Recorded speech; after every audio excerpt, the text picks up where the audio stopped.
Delegates Lounge. Pull up a chair. I'm Alex Tarquinio, a journalist based at the United Nations here in New York City, and your MC for this podcast, featuring some of the most influential minds in the world today. Settle in for some riveting tete-a-tete, available wherever you listen to podcasts.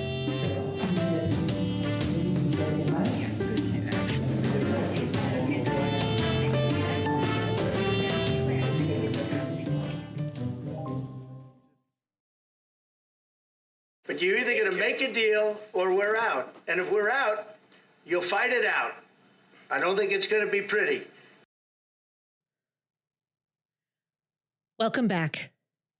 Without question, this has been an historic week, as the world has watched a tragedy in 3 acts unfold. Our conversation in this episode, recorded on Wednesday with the Slovenian ambassador to the United Nations, Samuel Zbogar, will be well worth your time. His role is a critical one, as his country is currently among the elected members of the UN Security Council.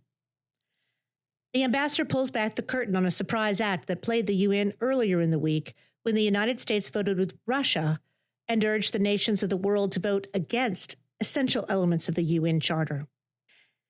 In ordinary times, recasting the United States in the role of Russia's supporting actor would have been enough to steal the show. But further plot twists revealed the drama at the UN was merely a prologue. At times, the second act seemed to drag. Several of the well-rehearsed lines fell flat, and the promo videos for social media were truly bizarre. But it all came together in the final act, staged in the Oval Office, with a bronze bust of Winston Churchill scowling over President Trump's shoulder. At this point, I should tell new listeners that I'm a journalist based at the United Nations. Ironically, some diplomats say the United States was initially supportive of a draft resolution prepared by Ukraine called Advancing a Comprehensive, Just, and Lasting Peace in Ukraine. Friday, we started hearing mixed messages involving the U.S. support for Ukraine's draft resolution. American diplomats produced a competing draft on late Friday, dubbed The Path to Peace, which essentially stripped away all of the meat from Ukraine's resolution. It was really 3 phrases that might have been scribbled on the back of a cocktail napkin. Ukraine's allies spent the weekend furiously lobbying to reinsert some key phrases into the U.S. draft, and when the United States refused, ultimately proposed those as amendments. On Sunday, the U.S. mission to the United Nations circulated a diplomatic note to their counterparts at the other UN missions, urging them to co-sponsor and vote in favor of the U.S. draft resolution and vote no on any other resolution or amendments presented on Monday. In other words, the U.S. mission lobbied the world to vote against Ukraine and its allies on the 3rd anniversary of the Russian invasion. I should clarify at this point that I didn't discuss this diplomatic note with Slovenia's UN ambassador for this episode and didn't receive the note from Slovenia, though I did receive it on Sunday from a diplomatic source from another country. I started reaching out to sources last week as the growing bellicosity of Trump's rhetoric towards Ukraine, calling Zelenskyy a dictator, was making it increasingly hard to imagine that the White House would support Ukraine on the anniversary. On Thursday, February 20th, I contacted the State Department for comment. After being passed between various public information officers, I received an answer on Sunday referring me to Secretary Rubio's statement that the conflict was awful and the UN can help end it. Rubio issued that statement on Friday, the same day that U.S. diplomats began circulating their UN resolution. But enough of the prelude. Returning to the opening act on Monday. Listeners will know by now that Ukraine's resolution had more than 50 sponsors and handily won the General Assembly vote with the support of 93 countries, far more than the 18 that voted against it, which included the United States, Israel, Russia, Belarus, North Korea, and Sudan. Even Iran abstained, as did 65 countries in all. The U.S. resolution was presented without a single co-sponsor. No one had answered the call in Sunday's diplomatic note. There were 3 proposed amendments. The first of those replaced the words, the Russia-Ukraine conflict with the full-scale invasion of Ukraine by the Russian Federation. The second added language from previous resolutions reaffirming the commitment to Ukraine's sovereignty and territorial integrity. The third and crucial amendment specifically referred to the UN Charter's principles of sovereign equality and territorial integrity. The United States voted against those amendments, and once they had passed, it abstained from its own resolution. The permanent members of the Security Council, Britain, China, France, Russia, and the United States, don't have veto power in the General Assembly. Once the action moved down the hall to the Security Council chamber, Russia used its veto to prevent those amendments to the U.S. resolution. That's when UN watchers, who had anticipated this turn of events, wondered if we might be on the verge of a major plot twist. London and Paris take pride in not having used their vetoes in decades. But observers reckoned that the timing might be awkward, as French President Emmanuel Macron was scheduled to meet with Trump at the White House on Tuesday, and British Prime Minister Keir Starmer was meeting with him on Thursday. This carefully orchestrated performance seems to have left nothing to chance. Could it be that this parade of last-minute state visits to the White House was lined up to discourage the French and British capitals from an exceptionally rare European veto? The United States is without a permanent representative to the United Nations. Elise Stefanik, the Republican congresswoman from upstate New York, has cleared the Senate committee but is being held back for approval by the full Senate. Rumor has it that Trump wants her to stay in the House of Representatives because he needs her vote in a closely divided Congress to push through his budget priorities. The U.S. mission isn't sure now when she'll arrive. Chargé d'Affaires ad interim Dorothy Shea said the amendments, and I quote, pursue a war of words. Well, words have meaning in diplomacy. And guess what? The UN Charter is composed of words. On Monday night, after the meetings of the General Assembly and the Security Council, Frank and I attended the display of an Iranian Shahed drone at the Millennium Hotel across the street from the UN headquarters. Iranian presidents and foreign ministers are said to favor these same meeting rooms when they attend UN Week each September. Stick around until the end of our conversation with the ambassador for a brief final segment from this event, with remarks by Polish Foreign Minister Sikorski. What was remarkable about this event is the mental gymnastics that some Trump supporters must go through to criticize Iran for providing Russia with drones to strike Ukraine while papering over the Kremlin's aggression. Moving on to the second act, which was difficult to follow as it rested heavily on an unreliable narrator. It opened on Tuesday with the announcement that the White House would handpick reporters allowed to cover the presidential events. The scene in the Oval Office today wasn't even the first diplomatic snub of a European ally by the Trump administration this week. U.S. Secretary of State Marco Rubio abruptly canceled a scheduled meeting with European Union Foreign Policy Chief Kaja Kallas on Wednesday, citing scheduling issues. All of this was a prelude to Ukrainian President Volodymyr Zelensky's visit on Friday, ostensibly to sign a minerals deal. The third act began with the Ukrainian president's motorcade sitting on the driveway while he waited several minutes for Trump to emerge, a classic business negotiating tactic to put the other guy on the back foot. Needless to say, the minerals deal was not signed. It's tough to know whether there was a serious deal on the table. During the press conference, it seemed like the two sides were talking about radically different deals. Zelenskyy said there would need to be security guarantees, and Trump said the guarantee would be Americans digging and digging and digging and taking the earth to make a lot of great products in this country. Typically, before any bilateral summit, and certainly one where they expect to sign a deal, all of the details would have been worked out in advance. It quickly became clear why the Trump administration had taken control of the press pool. Reuters and the Associated Press were excluded from the press conference. But a reporter for the Russian state media outlet TASS got into the Oval Office. Once it was pointed out, the White House said that TASS had not been one of the handpicked media outlets. Listen, I covered Macron's state visit during the Biden presidency as a member of Macron's traveling press. That's a story for another episode. But I can tell you firsthand that just getting into the White House involves a long wait and passport check. And then you have to be checked and escorted anytime you move around the White House.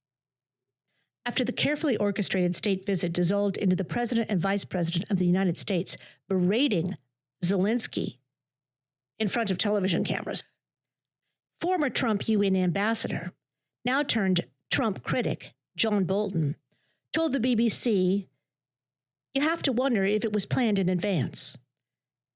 And withdrawal from NATO is now a mere formality. And now, let's turn to our guest in this episode. We are very honored to host Slovenia's UN ambassador, Samuel Zbogar. Slovenia joined the United Nations in 1992, shortly after declaring its independence from Yugoslavia. It joined the Security Council for an elected 2-year term last year, which runs through December. It's the second Security Council term for the country, and its current ambassador served as a young diplomat in the UN mission when Slovenia was on the Council in 1998 and 1999. He shed a lot of insights on the maneuvers at the UN over the last week. Here's our conversation.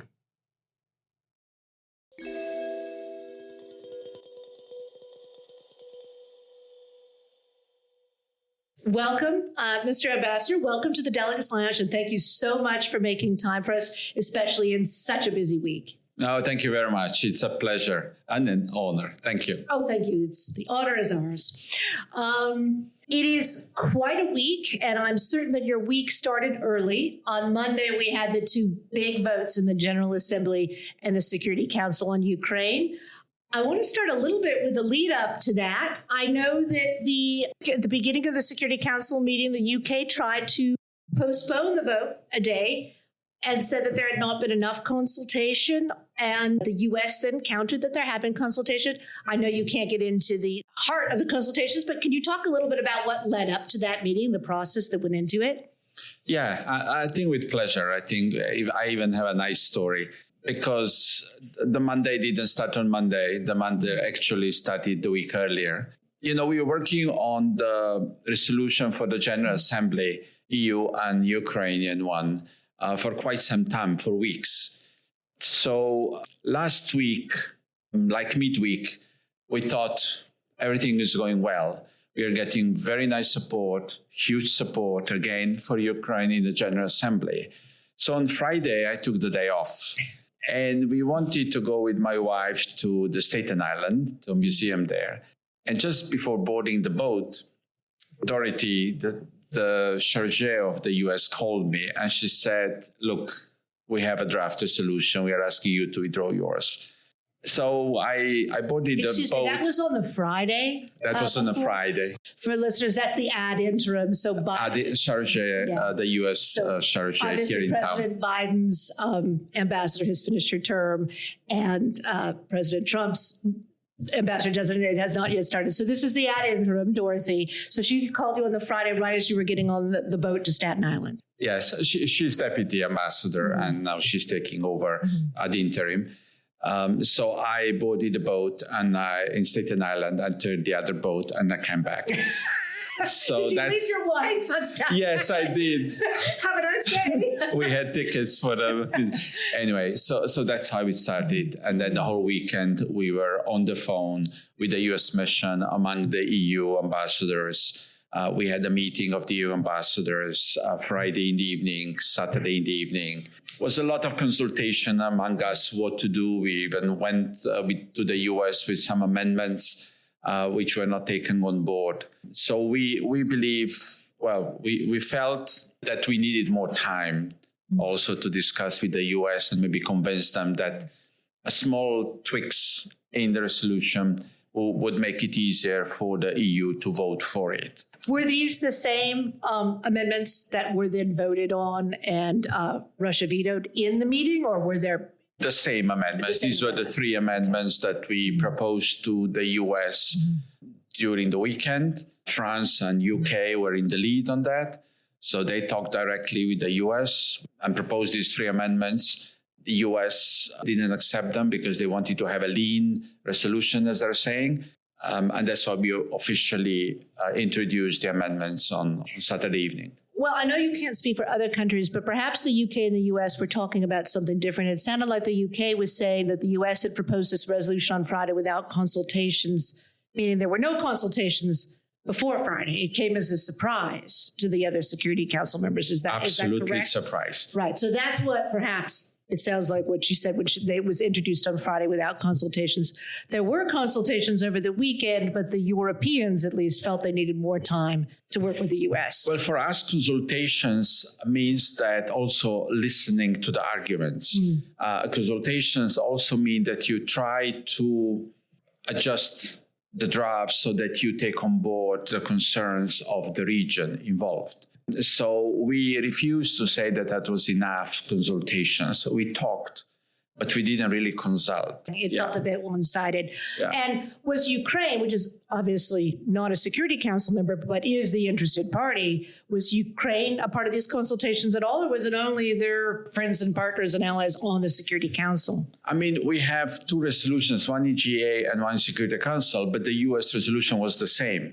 So actually, yes, this was at the end Security Council resolution in its pure form. But of course, we discussed with Ukraine as well. And I think US discussed with Ukraine as well over the weekend because it was GA resolution as well. So because the US brought the same resolution to the General Assembly. Yeah, it was the same text that was brought as a General Assembly resolution and Security Council resolution, which is pretty unique, actually.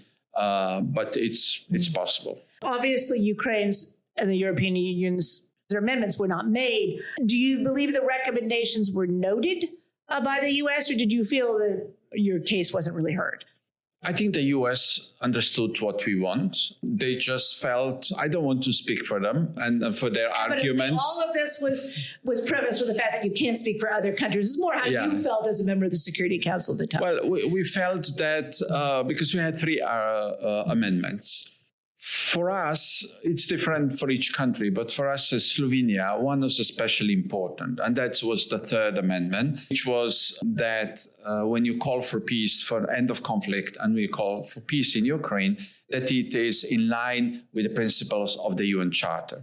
This, for us, was really the key amendment, and in the General Assembly, it came in, and even in the Security Council, 2/3 of the members, 11 members, voted in favor of this amendment. However, Russia introduced a veto, so this amendment was not accepted.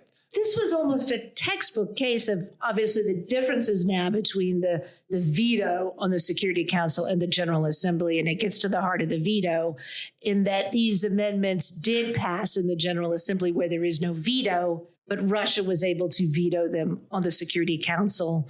I mean, obviously, Security Council reform is a bigger topic, but does this really shine a spotlight on the issues? I think this veto on the amendment speaking about the UN Charter, I think it will be discussed, of course, in the General Assembly within the next 10 days. And indeed, that's a requirement that a veto. It is a requirement that every veto needs to be explained to the general membership. But it doesn't seem that the permanent members have problem with those explanations. I don't think that is really an obstacle to cast a veto. But this veto really is, as you said, is shining example how one should not use veto. I understand that veto was introduced back then. It made sense in order to keep the big powers within the organization.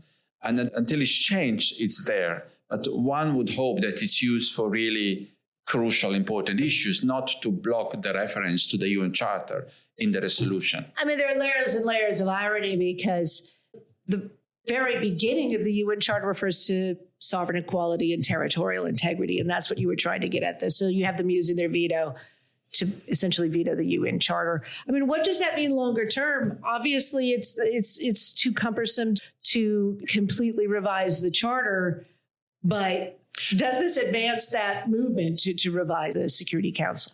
Of course, the working group will discuss the veto, and this will be a very good example why there is a problem with veto.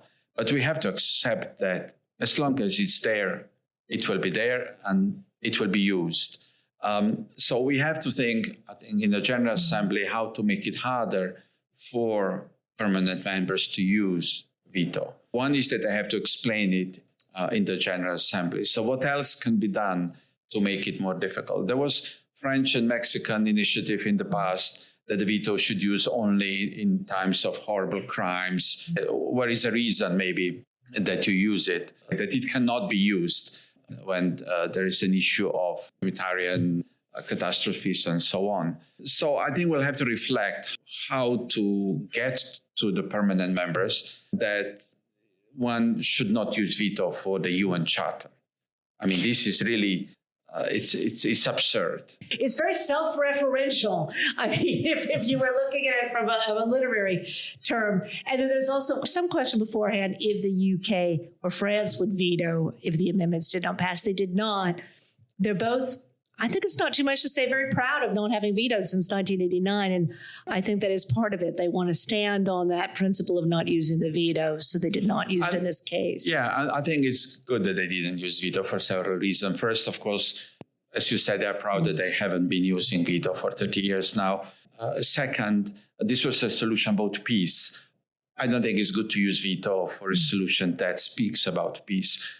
Then this is the first resolution about war in Ukraine. So even if it's not perfect one, the aim was a good one. We accept that the aim of resolution is good one. To start talking about peace, to start talking about the peace between Russia and Ukraine and stop the war.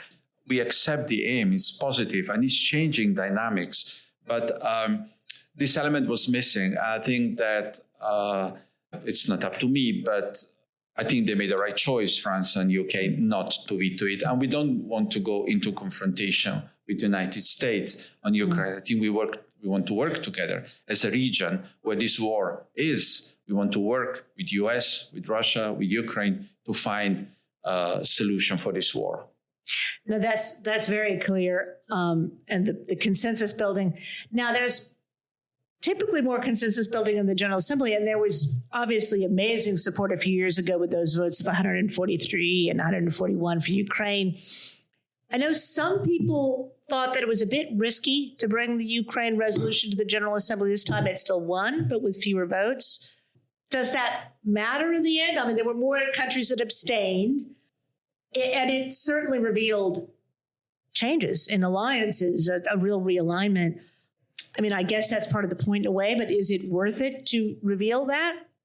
When together Ukraine and EU went into this resolution, we didn't imagine that there would be another resolution proposed by our ally. We were working on this resolution with the United States. They were supposed to come as a co-sponsor of our resolution. So that this really happened overnight and was a huge surprise. So when we were reflecting, and of course, we left it to Ukraine, and they felt that they need to reconfirm the support for their fight. And we really reached out to all countries, engaged, and that's why we were confident we are going to get not 140 as maybe 2 years ago, but not that much less. Now we got 93 votes, but this is because we had two resolutions. Yes. And over the weekend, these new competing resolutions. Which I had heard until then that all the partners, all of Ukraine's partners have been working on this, which implied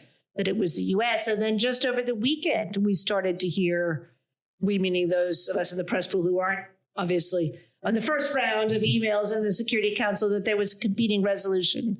Were there disagreements on the text of the original draft that caused this sort of split? And obviously would have gotten more support if the U.S. and others had been involved. What were the disagreements over?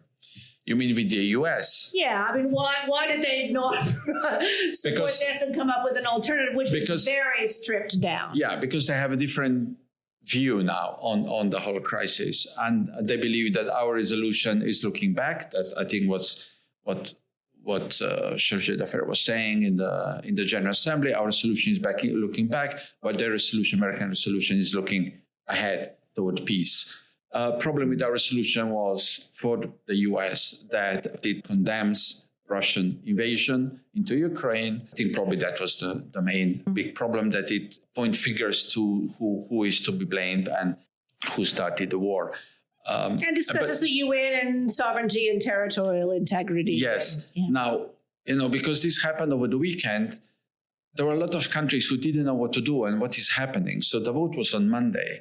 And, when you don't know what's going on and it's not your region, it's the safest is that you abstain. That's why we got so many abstentions. And that's why I think the support dropped to 93. That's interesting. So some countries that you thought would vote for, perhaps they'd voted 2 years ago. And we should mention there was no vote the 2-year anniversary Yeah. last year, because it was right at the height of the Gaza Exactly. war. So the countries that supported it 2 years ago, you expected this time abstained, and you think it was simply because of the 2 competing resolutions. If that Yes. hadn't been the case, they would have voted again. We would have, we had many more. Yes, because it's pretty logical. It was not enough time to understand, to consult the capitals. This was vote in the morning, immediately at 10 on Monday. Right, so they didn't even have Monday morning. I mean, they couldn't even have their coffee and discuss it over coffee in the morning with their team. And then they saw that there is the US draft. And of course, many countries want to have good relations with the United States, and they saw that there is an issue, a problem. You don't know exactly what's going on, so you abstain and you're safe. I think that's what's happening with many countries. That's why we are very happy with that. We got 93 votes, nevertheless. Oh, it's still a very strong showing because the percentages counted as those present and voting, so the abstentions are sort of to the side. It's still 93 to 18 is a pretty powerful showing. The same day, and I don't believe you were there, but I also attended an event where there was a display of an Iranian Shahed drone. Of course, Iran has denied how much this drone has played a role in the Ukraine war. But it made me think, Russia made a record number of drone strikes on Ukraine on the war anniversary. It also flew a drone into a containment module at Chernobyl at the start of the Munich Security Conference. So do you feel that Russia is now using these drone strikes almost as much as a political statement, as much as the damage that they cause, that they're choosing these significant anniversaries? It's obvious that Russia wants to increase the pressure on Ukraine now when the negotiations are about to start. I think this is also psychologically war on Ukraine, demonstrating that they can be much more forceful than they were in the past years. We have seen in the week of the anniversary the largest number of drone strikes in, I don't know how long. I think the last year, the attacks on even civilian infrastructure was much higher than the year before. So yes, I think that they are increasing the pressure so that Ukraine is really becoming under pressure to start negotiating and to come to the negotiating table as the weaker partner. I think that's the aim of all these strikes, apart from all the damage that they're doing. I did want to ask you about the peace negotiations. Obviously, Ukraine had been trying to pursue its own track. We're not really hearing about that, the 10-point plan. It seems to have moved to one-on-one negotiations between the Trump administration and Putin. I guess both as a member of the Security Council and as a European. What do you think about the fact that so far Ukraine and certainly the EU, the UN, doesn't seem to be a part of that negotiation track? That's how it started. We don't believe this is how it can continue. This is the war in Europe. It will be up to European Union, mostly European Union, of course, and UK and other European countries to live with the consequences of the war, to rebuild Ukraine. Ukraine wants to become a member of European Union. European Union put sanctions on Russia. If there is any deal, probably would want sanctions to be lifted. So we don't see other option than to be part of the discussions. And Ukraine, of course, you cannot discuss the destiny of Ukraine without Ukraine sitting at the table. So our understanding is, yes, maybe it started between Russia and US. Other topics might have been involved as well in those discussions. But at a later stage, I'm pretty sure it will have to be discussions with everybody involved. Well, actually, you mentioned European sanctions. There were a number of European leaders who were just in Kyiv for the anniversary and are talking about stepping up sanctions on Russia. At the same time, that the Trump administration seems to be relieving, or at least talking about relieving some of the pressure on Russia, letting them into the G7, and whatnot. At least discussing, bringing that as a talking point. Is Europe trying to position itself as counter to the U.S.? Like if the Trump administration relieves some of the pressure on Russia, Brussels is going to increase their pressure? I don't think we want to counter U.S. Mm-hmm. We have our interests and we have our view how this war should end. We want to continue to support Ukraine. We just adopted an additional package of sanctions on Monday. I think they started talking about new package. As long as there is no ceasefire and serious talk about end of the war, there is no reason for European Union to lift the sanctions or to stop supporting Ukraine.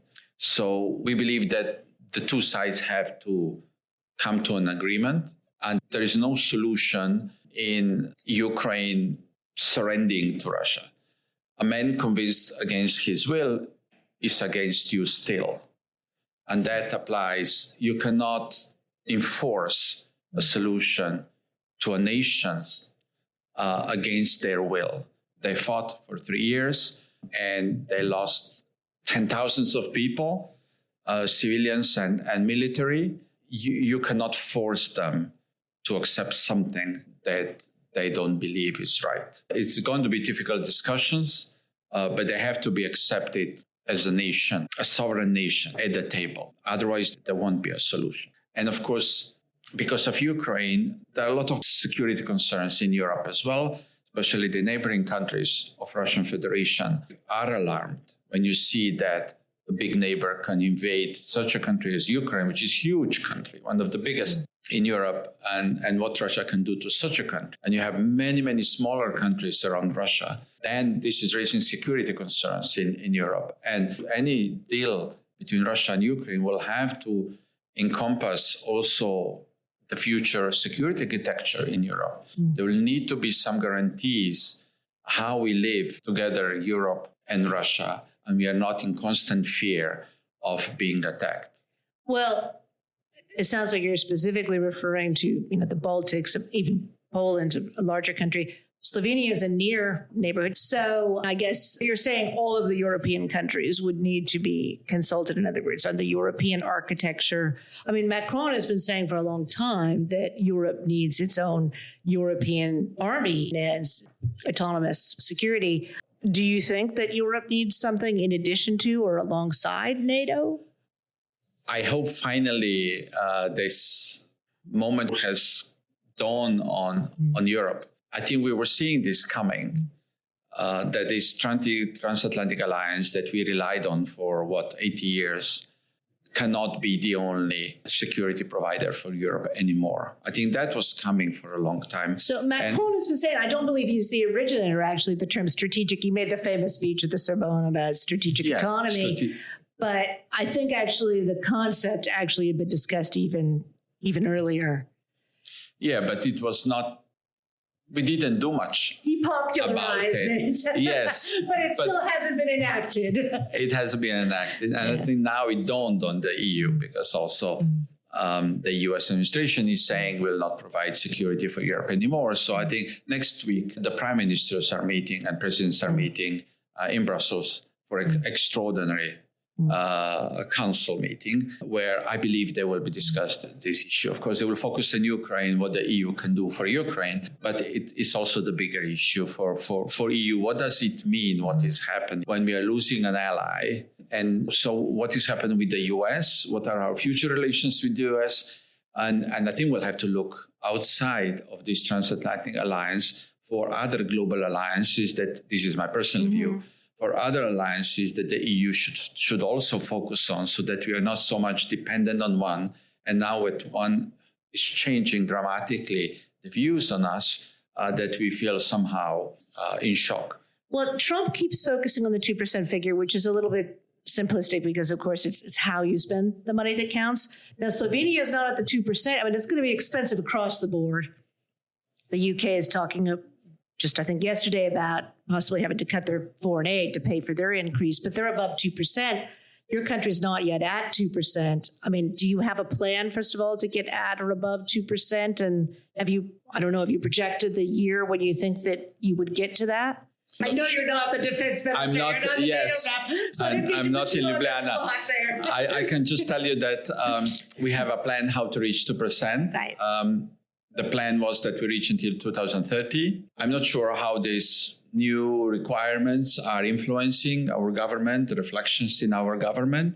I think we are 1.6 or something percent at the moment, but it is increasing. Currently the stated goal is to reach it by 2030 for your government. That was the discussions or the thinking may be modifying now. I can't say that. I don't know how much, how that that is influencing now. But the problem is that our GDP has been raising in the past years. And as you raise, as the GDP is raising, then also the money is not only that you increase in percentage-wise, but also because of the GDP increase. No, that's true. Other people have pointed that out. And on the other hand, if a country, you don't have this problem, fortunately, but if a country's GDP goes down, all of a sudden they reach the 2%, not because they've changed their spending. So it's not really a perfect benchmark to use. Then if you have a separate alliance that the U.S. is not a part of, but is only Europe, would some countries have to step up and fill roles that have traditionally been filled by the U.S. and NATO? I'm thinking particularly like intelligence, logistics. You would still have a nuclear umbrella with France. And would you have to realign what countries do, not just spend more, but maybe spend it on different things, is what I'm trying to say. I don't think we're there yet. I think these are the discussions that will be coming. We're still counting on NATO. For us, the NATO is the alliance that we want to remain part of. We want to make it functional. And of course, we'll talk very openly with the US. What does it mean? The messages that are coming from Washington, what do they mean? So I think this is still the basic alliance. But within the NATO, of course, to strengthen the European wing, if you want, also through the commitments for financing or taking responsibility for problems in Europe, like Ukraine. I think when President Macron was in Washington, they were talking about possible forces in the border between Russia and Ukraine. So that's, I think, what now discussions are. I don't think we're there yet to have something completely separate from NATO. As long as the US is part of NATO, I think that's where discussions will continue. Just speaking of peacekeeping in Ukraine, and Macron has said he's willing to have French troops. I don't know if there's been any discussion in Brussels or between European capitals on European peacekeepers more broadly. And would they be there under a NATO flag, a UN flag? Would these be UN peacekeepers? Or would they just be there on their own, under each country's own flag? Well, first, if Europe is not at the table, then it's very difficult to discuss that Europe would be sending any troops there as peacekeepers. That's why we are saying nothing about Europe without Europe. So we hope that that's another reason why we should be at the table when there will be discussions about it. I know that the presidents and prime ministers were talking about this possibility, but I think it's too early. We don't know whether there will be peacekeepers, whether there will be peace. Of course, this is not peace enforcement. It will be probably peacekeeping missions just between the two countries. I mean, this is way too early. But my understanding was that the countries are ready to reflect on that option if this will be part of the broader agreement. Then there's also post-war reconstruction. Again, this is very early days since the negotiations haven't even started yet. But there's this famous minerals deal, which, and I should say for listeners that we're speaking on Wednesday, so we really don't have any more details. They're murky. On Friday, we may know more if Zelenskyy indeed does sign this on Friday in Washington. But some of the reporting we've heard today said that proceeds from minerals, which, if I understand correctly, would not include current mining, but would be new projects, would go into a fund, which, among things, might pay for Ukraine's reconstruction. And if that's true, the first thing that hit me would be that Ukraine was then paying for its own reconstruction post-war. Europe, until now, has been saying that frozen Russian assets should be used to pay for reconstruction. And if Ukraine uses its mineral wealth, which is large but finite, we're not talking about renewable resources here, if they use that for reconstruction, then it's almost like paying reparations and paying for their reconstruction. So do Europeans have an opinion on how that post-war reconstruction should be financed? No, not that I'm aware.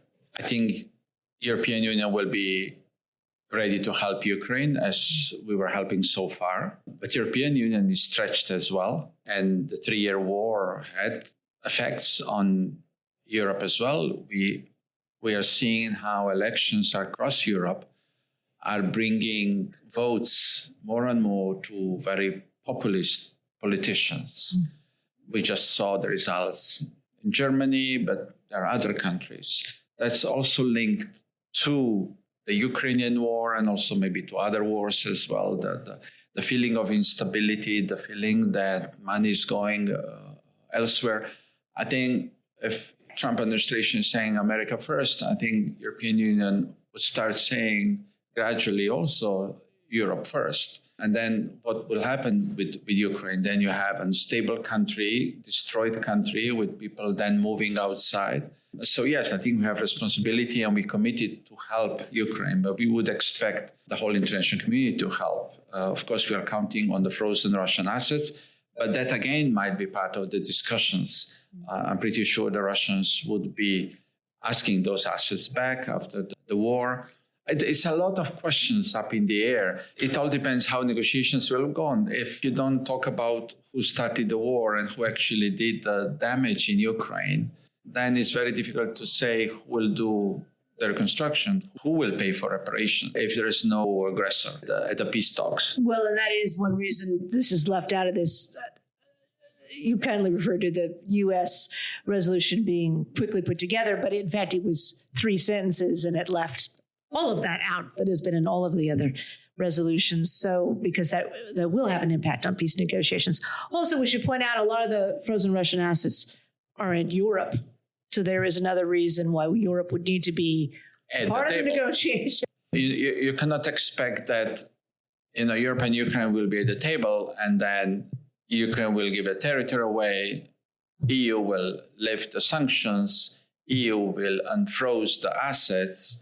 Ukraine pays for its own reconstruction and Ukraine pays for with its own mineral wealth. I don't think that's really the recipe for a successful negotiations. Well, what do you see as the risks inherent in that?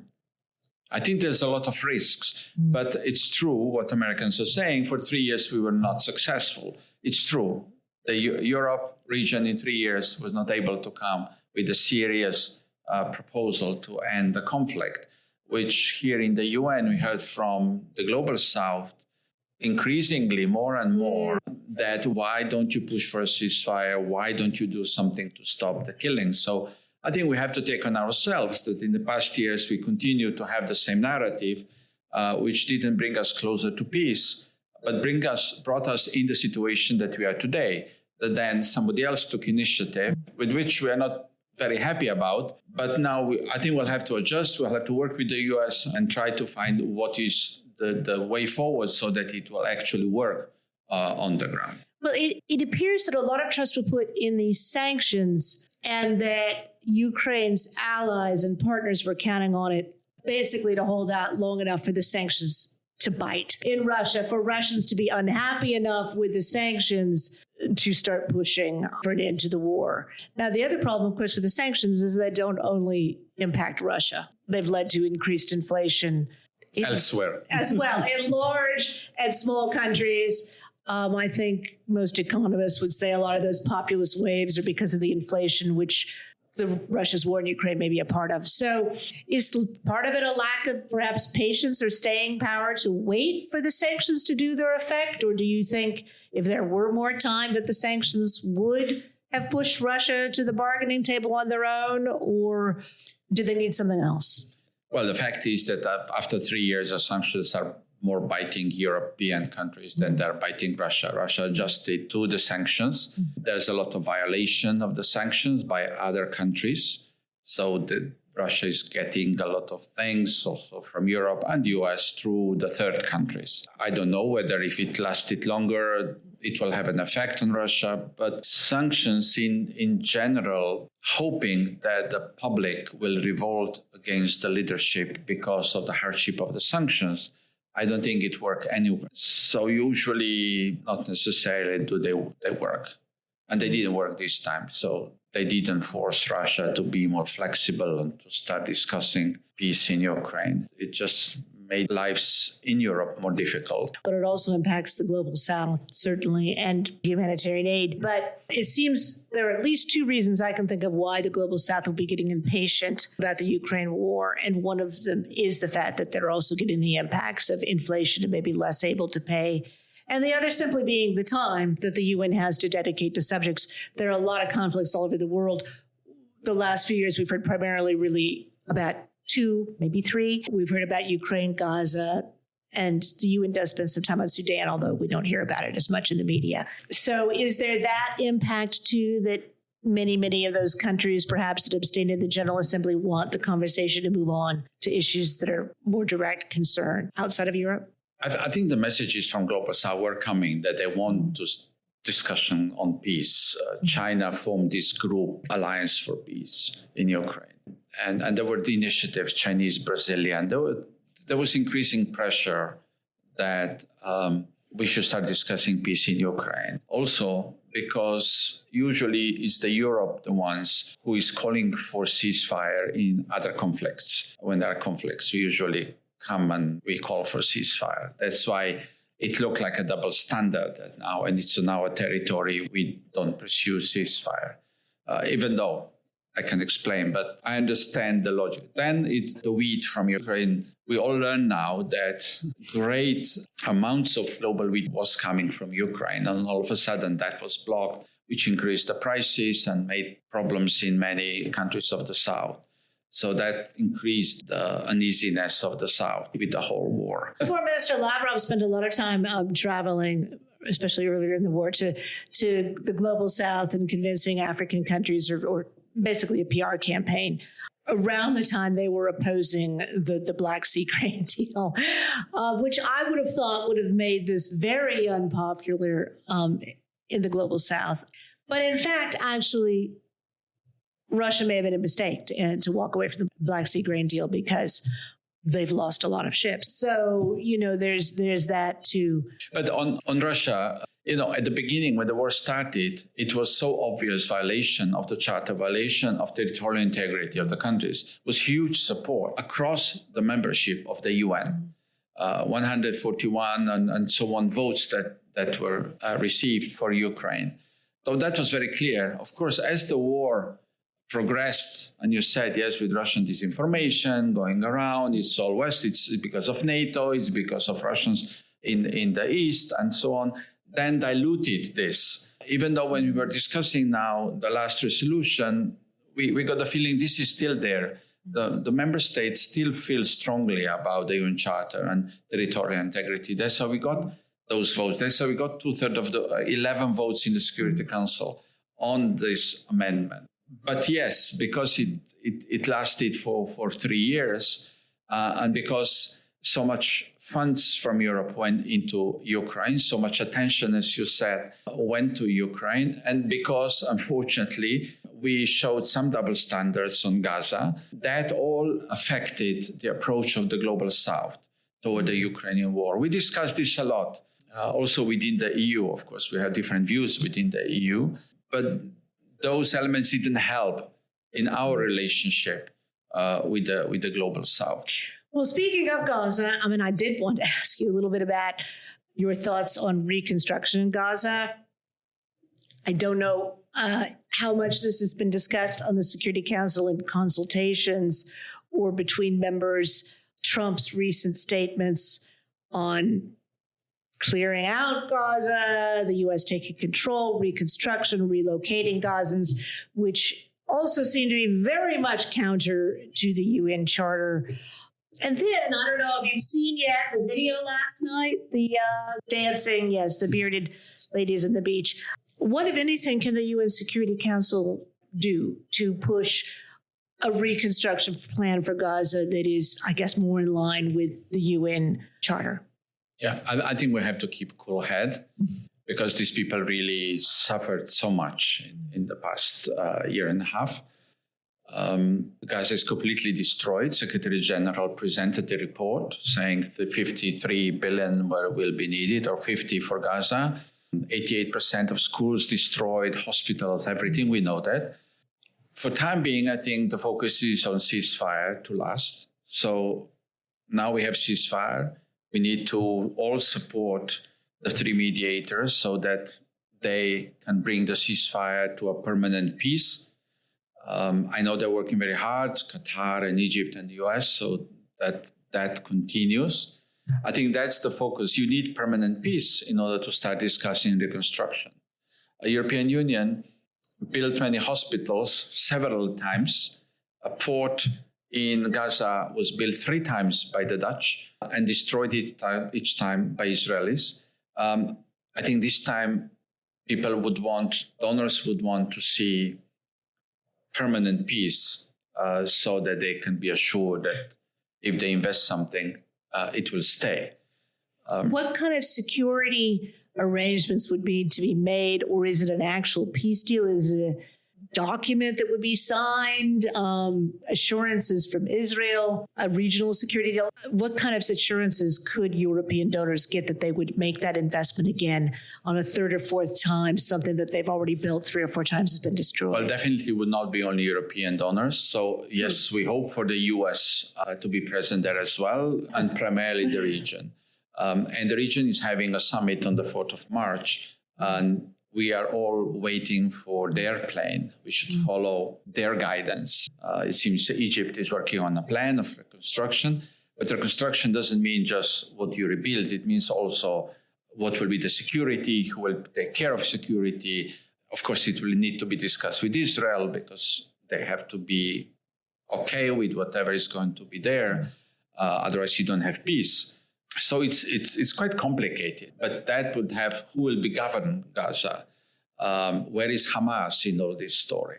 All these need to be sorted out before you can really start some serious reconstruction in Gaza. But I remind that a resolution of the Security Council 2735, the famous one, who called for the ceasefire in Gaza from June last year, and which actually then materialized itself into this deal now on ceasefire. That resolution is also rejecting any forceful changing of demographic composition of Gaza, meaning it's against any relocation of Gazans. And that, I know you weren't on the Security Council this entire time, but that resolution was after many failed resolutions. That Security Council resolution came with a lot of compromise too. So that was a resolution, yes, which came from the U.S. From the U.S., yeah, we should say the U.S. had vetoed several resolutions. And then this was the Biden plan, and then they brought it to the council. And pretty much like the Monday one, it was like take it or leave it. So there was not many changes made in. So that's what the U.S. brought. They said, this is what we are negotiating. This is what we believe can go through. So we all had ideas how it can be improved. But then at the end, we said, if there is hope for a ceasefire, we go for it. And everybody but, I think, Russia voted in favor. Right. I believe it was 14 in favor and Russia abstained. Abstained, and yes. There was a question whether Russia would veto, in part simply because it was a U.S.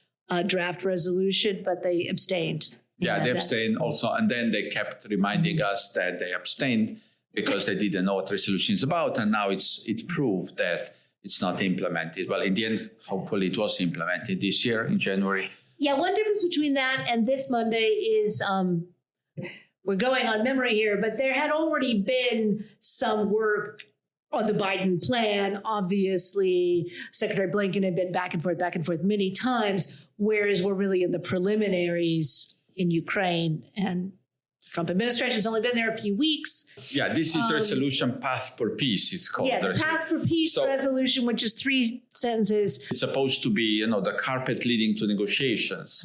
Yeah, as I said, we think it's a good aim, and it's good to have finally a resolution on Ukraine and directing us toward peace. We hope there will be more resolutions. I hope in the next resolutions, the views of the region, which is us, will be respected and taken into account. Like we do for Sudan, we listen to Africans. Like on the case of Gaza, we listen to Arab world. On the Ukraine, I think we should be listened as Europe. And Europe means not only EU, but also UK. I think we're pretty united here. So we hope the next resolutions that are coming, there will be not just the carpet, but it will be more substance on. Well, and not just listen to, but I would imagine that in the case of Gaza, you would say that the region should have maybe be the head seat at the table. Their views should be represented before that. Yeah, absolutely. And in Africa, there has been that phrase, I think it's African solutions for African problems. Exactly, African solutions for African problems.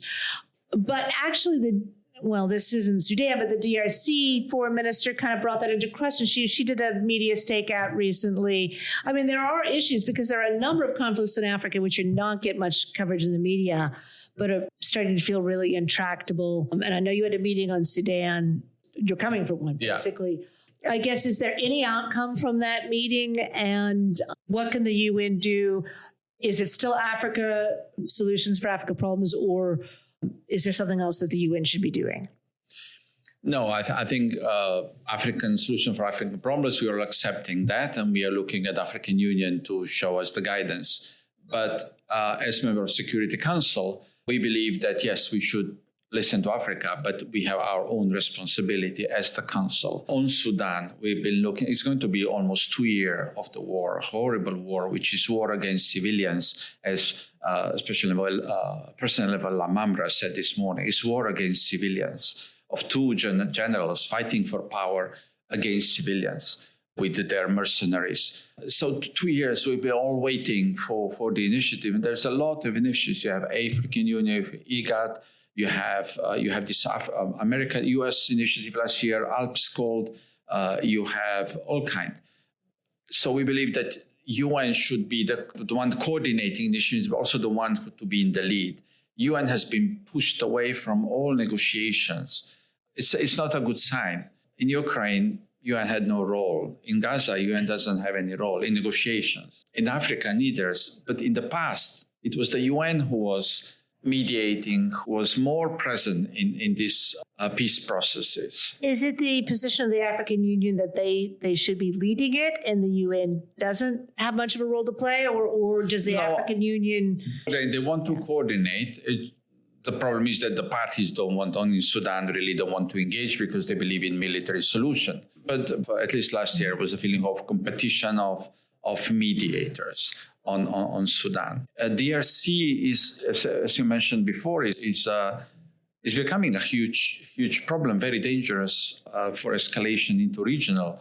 And that's really escalated more recently. I mean, Sudan is just two strong men who neither one wants to give up. But when you look at it around, all the conflicts are going in the very wrong direction. None of them is calming down. Those who were kind of going in the right direction, like DRC the UN mission was closing down and just a year ago, and now it exploded with Rwanda being inside and rebels progressing and dangerous of regional war indeed. Sudan exploded 2 years ago. Before it was calming down, political mission of the UN there. In Sahel, we were thrown out, so we don't even know. Particularly the French, they did not want the Europeans.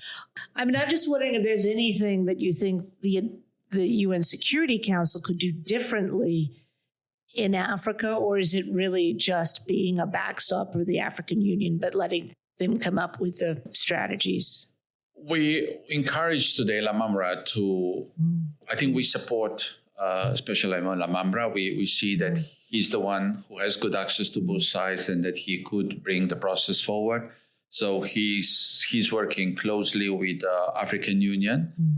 Of course, the problem with the African Union, the problem is that Sudan, the status of Sudan is frozen in the African Union because of the martial law, because of the coup d'etat. They went out of IGAD because they didn't agree. So they're not even really full party to the African Union. But he got huge support today to work with the African Union and to try to start the proximity talks between the two sides. Now, one thing the UN, of course, does do a lot of in Africa is the humanitarian aid through its office in Nigeria and throughout Africa. But how much are the cuts? Obviously, the Trump administration looks like they may cut all of USAID. There's this statement yesterday, I think it was yesterday, by the UK, saying they might need to cut humanitarian aid to pay for increases in defense spending. And even the small percentages that they're talking about are fractions, amounts to billions of dollars. And if other European countries decide they need to do something similar, they're all talking about increasing their defense, the money has to come from somewhere.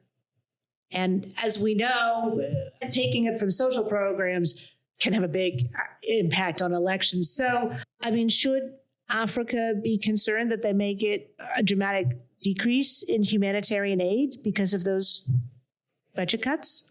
I think we should all be concerned because security, you don't defend only with defense.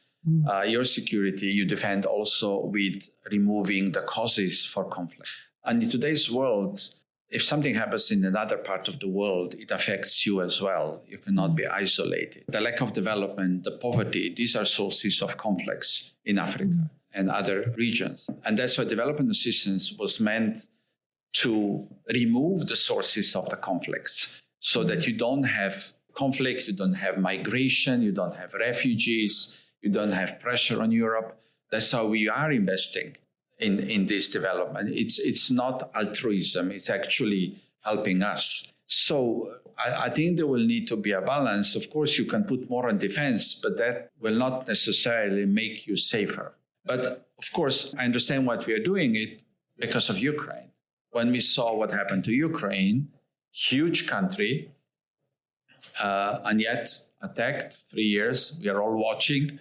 And now they are pressured to negotiate. And Russia is close. That's why there is this, as I talked at the beginning, that there is a need in the air. We feel the need to invest more in defense so that we'll be more ready and it will be deterrent toward Russia so that they will not, or anybody else, so that they will not attack us. But I agree, it's very sensitive, and I don't know what is my government's position yet. I don't think we are going to reduce development assistance. We are not as huge as the UK, but still we are a growing emerging donor, increasing our funds. We increased for UNRWA significantly in the past year. We are increasing for WFP, World Food Program, for ICRC and other humanitarian organizations quite significantly in the past few years. So I don't think we're going to reduce. I don't think we'll be one of those. But personally, I believe that it's very tricky to reduce development aid because it can come back as a boomerang if you have all of a sudden conflicts all over the other continents, which definitely will affect you. It's one world, it's one global world, and you cannot isolate yourself from conflicts outside. And that goes for the US as well. I don't want to preach to the US. I can talk for Europe. But you cannot isolate. In one or the other way, it can come back. And it was for a reason that US was investing so much in the development of the rest of the world. This is also the responsibility as a global main power. And if US removes from that role, there are others who might step in. The same goes for the UN and influencing the UN. If the US would not find UN interesting, there might be other powers who are paying almost as much to the regular budget as US who can step in. Well, famously, China has just reached 20%. The US pays 22%. Yes. So we're talking about almost an equal portion of the budget. For regular budget. The regular budget. Because US gives a lot for these voluntary contributions. World Food Program is almost entirely the US. And it's felt already. I hear that, like 70% of the food in Congo, DRC, is paying from the US funds. There were some vaccinations that were done by US funds. Well, in fact, you see on every bag of food aid, USAID. So the locals, who work with it know that it's coming from the U.S. So what you're saying is that this humanitarian aid, helps foster peace and security. It could have consequences. It removes the causes of conflicts because it helps with the development. If people see progress, they will not fight. People fight because of poverty. Usually that's the reason. If you're poor and you have nothing to lose, then you get That's, for instance, in Sahel. The only employer who can provide jobs are these terrorist organizations and groups in Mali. So you have young boys, nothing to do, no job, no everything. And then you have these terrorist organizations or linked to ISIS or whoever who have funds and give them job. And so if you then have development, then you have somebody else who can come in and makes you unsafe.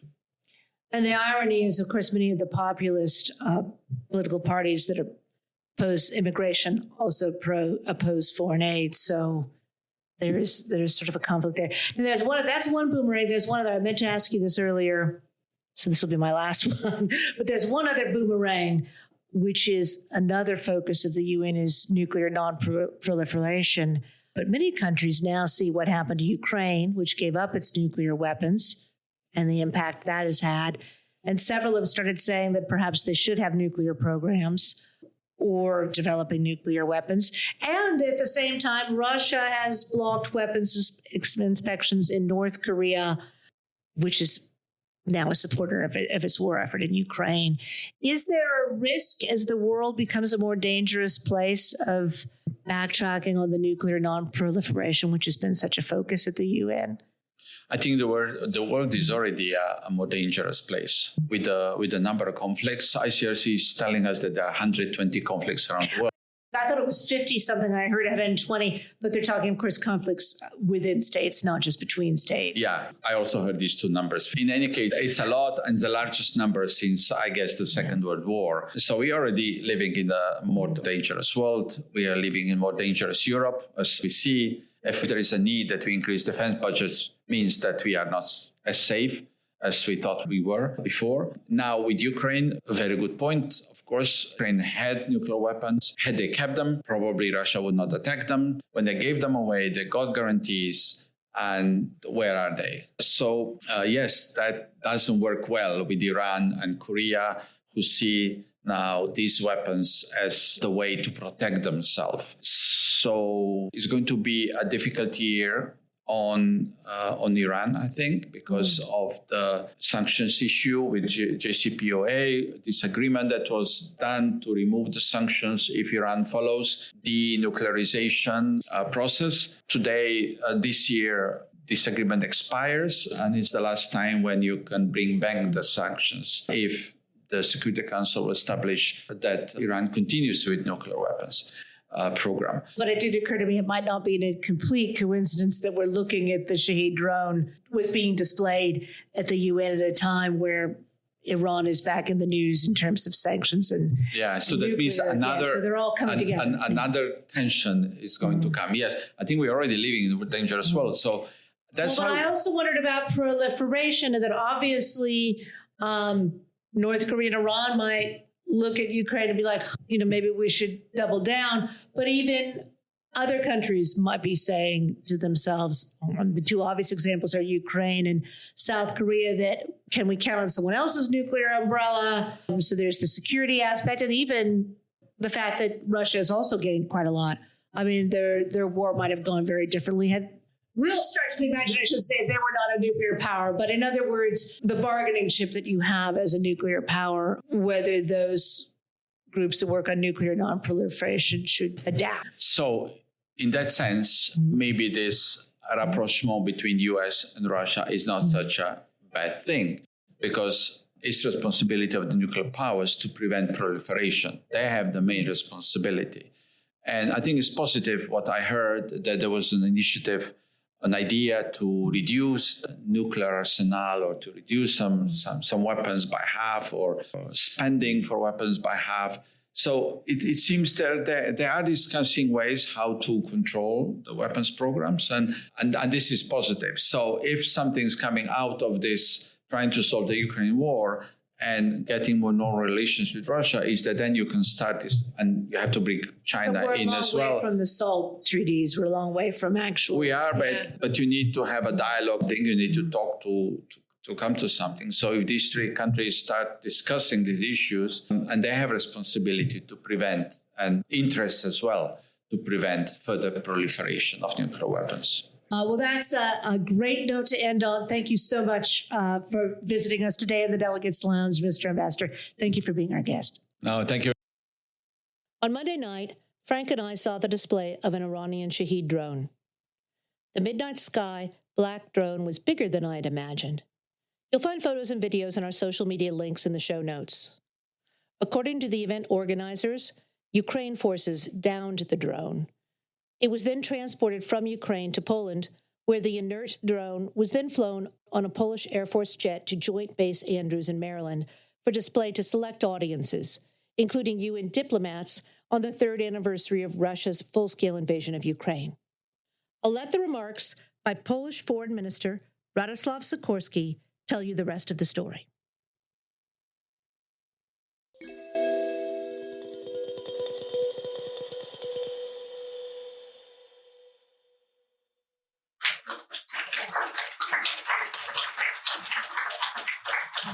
Thanks, Mark. As you said, there is a debate at the Security Council where I need to represent the European Union as the presidency. So I will depart. But I just want to confirm what you said, namely, I have personally been lied to by an Iranian ambassador that Iran does not send Shahed drones to Russia. Well, here is the evidence. This is proof that they lie, because this was shot down in Ukraine. It was moved across the border into Poland and brought directly to the United States. If they lie about this, they of course can lie about everything else. And the Chernobyl strike is particularly significant because we know what one of our problems with Iran is. Their nuclear program, and the suspicions that we have that they want to enrich to have a military program. Well, the Islamic Republic is already threatening Europe in the nuclear field by allowing Russia to shoot these things into Ukraine. Thank God the outer ceiling of the Chernobyl nuclear power plant activated the warhead, and the warhead exploded before hitting the sarcophagus. But last time radiation was emitted from the plant, it endangered half of Europe. So this is what the Russian-Iranian axis of chaos is already producing. It is endangering both Israelis and Europeans by exporting this indiscriminate technology. There is one other aspect that I want to mention. We are here on the third anniversary of Russia's full-scale invasion of Ukraine. Before that day, Putin thought he had a first-class army. Frankly, we thought that he had a first-class army. And then when his attempt to take Kiev in 3 days failed, he had to beg the leaders of Iran and North Korea for older ammunition and for deadly, but actually not that sophisticated drones. This is proof that the Russian war effort depends on the help of rogue regimes. And this is one more reason why we should be steadfast in our support for Ukraine and steadfast in our condemnations of the Russian invasion of Ukraine at the Security Council. I hope the people of Iran see that we have proof of the malfeasance of their government. The Polish ambassador in Tehran was summoned to the foreign ministry this morning to protest my words quoted in the Wall Street Journal about this drone. I dare to say that this proves that Russia and Iran have a military relationship.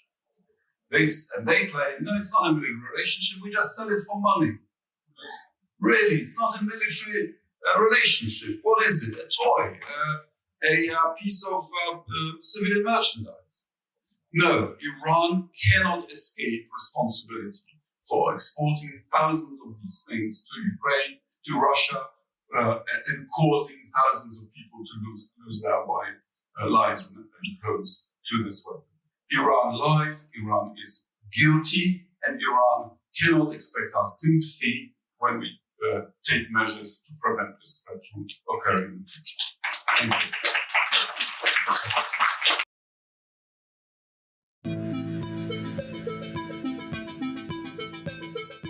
And that's it from the Delegates Lounge. We'd like to thank our esteemed guests who've graciously allowed us to share their hard-earned insights into what really matters.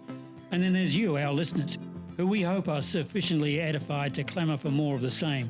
Do drop in for a weekly episode on Thursday or from time to time if we're on the road for special events, in which case there'll be a bonus episode. Subscribe wherever you listen to podcasts. And if you like what you've heard, please take a moment to rate or review the show, as it helps others who share your abiding interest in world affairs to find their way to the Delegates Lounge. You can connect with us on many popular social media platforms or reach out to us directly at info@thedelegateslounge.com. We're a small team, so we can't respond to every message, but we will read them. Our show this week was written and produced by the host and by yours truly, executive producer Frank Radford. Until next time, keep calm and curious.